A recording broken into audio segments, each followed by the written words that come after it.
myself Ved Mangale, Assistant Professor, Department of ISC, Science and Technology, Rajankonte, Bengaluru. In previous class, we just discussed on a simple example of how to write the embedded SQL. So in today, we're going to see some of the concepts called JDBC and JDBC classes and interfaces. The Java programming language is designed to be platform independent. So this Java can be used on any of the operating systems like Windows 10, Windows XP, Ubuntu, Fedora. So that is the main reason why we are going to use the Java. Many of the vendors are going to prefer the SQL only. Because of this portability, many RDBMS vendors provide JDBC drivers, so that is possible to access their system via Java program. With the help of JDBC, they are going to access their system with the help of Java program. So JDBC driver is basically an implementation of a function call specified in the JDBC API. So Java is a object-oriented. It functions libraries are implemented as classes in order to import a library from the Java in SQLJ. We're going to use is java.import java.sql.start. This is the library which is going to help to import some of the JDBC functions. So JDBC is designed to allow a single Java program to connect with several different databases. It is called data source.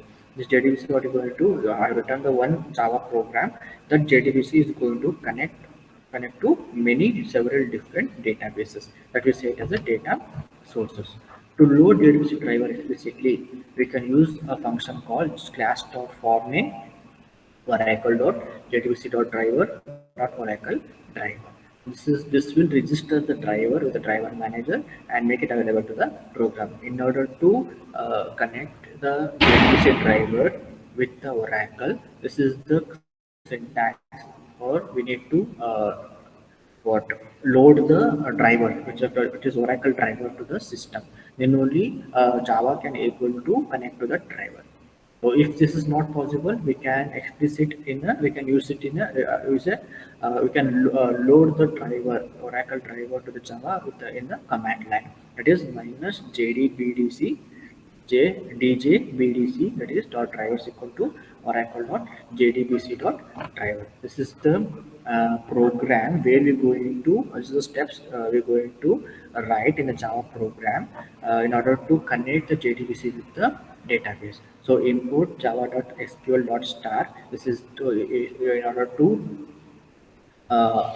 import the functions. In order to import the library functions, we're going to use this command. In order to load the library functions, we're going to use this import java.sql.start.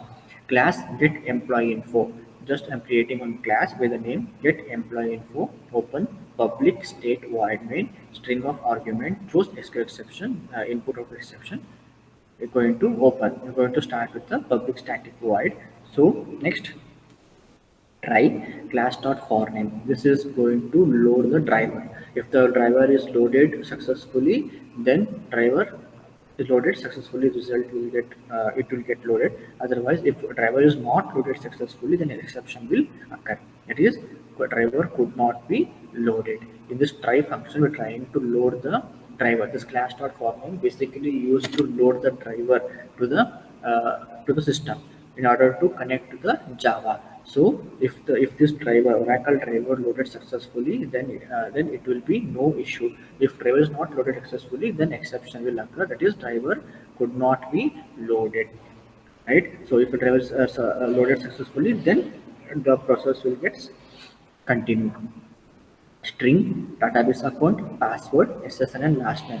Why we need database account and password means, in order to use the Oracle, we have to do the password and account. It is username.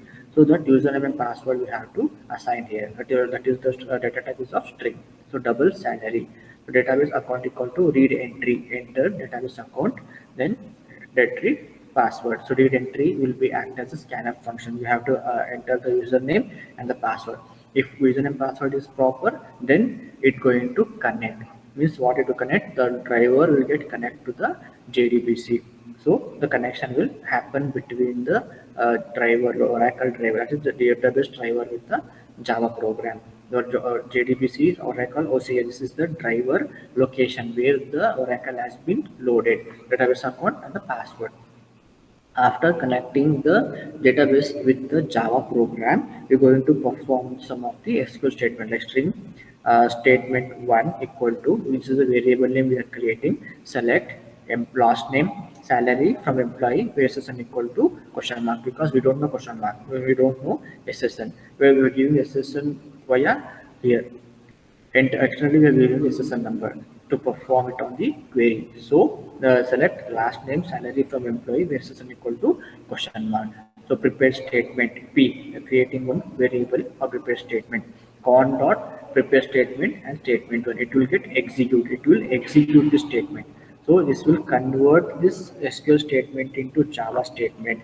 After converting this into Java statement, it is going to store here in the variable P. SSN equal to read entry, enter the social security number. Now I am giving the SSN number explicitly. For example, 10. After giving, it going to check on the statement, on the given SQL statement. So we do clear parameter. If any other parameter are there, it's going to create p get string 1 comma SSN. First SSN I have given, so 1 comma SSN. Result set are equal to p dot execute query. It's going to execute the query by taking this value security number as 10. So while r dot next, if I give after one, if I give after the first enter the security number 10, next I give 20. So next value it will take. So last name equal to r dot get string one, and salary r dot get string 2. So these two values it will take, and it's going to print the, if it is equal, execute if executed, it will execute properly on the Java program. Next the result will be like last name and salary. It will retrieve the result, that is last name and salary of the employee. Then the code will get executed. This is how we're going to join or merge the backend application. It is an Oracle driver or Oracle JDBC, Oracle DBMS with the front-end application Java.